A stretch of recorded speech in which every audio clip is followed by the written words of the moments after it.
Welcome back to the Blazor Server In-Depth course. This is the section Introduction to the Components of Blazor Server.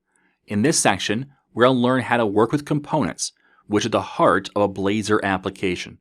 We will look at how to turn each page into a component, how to nest components within each other, how to pass data into a component, and how to get data back out of a component. Now, before we get started, I want to give you some homework so that you can be thinking through how to accomplish this and maybe even accomplish it as we go along.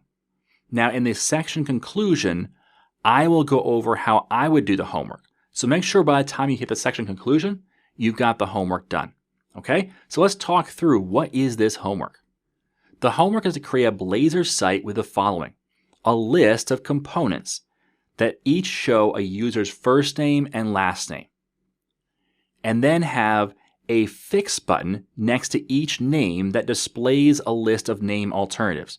So when you click on the fix button, it's going to pop up or add to the page somehow a list of name alternatives for the user.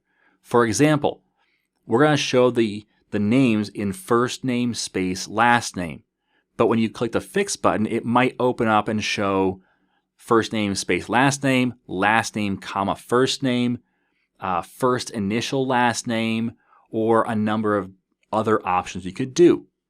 You get to choose, but that fix button is going to open that list. And then when the user clicks on an alternate, then that alternative name should update the displayed name for the user.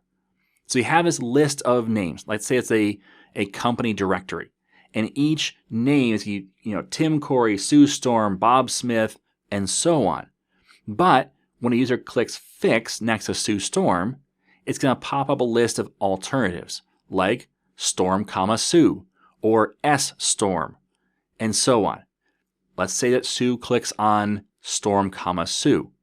Now the list is going to say Tim Corey, Storm, Sue, and Bob Smith. Okay, so it's not going to affect all of them. It's just going to affect that one.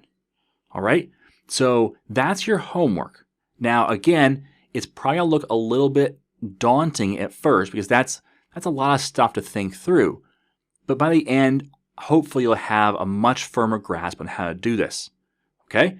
So once you get that written down, you had some notes, making sure you're ready to be looking out for those different things, head on back to the next lesson.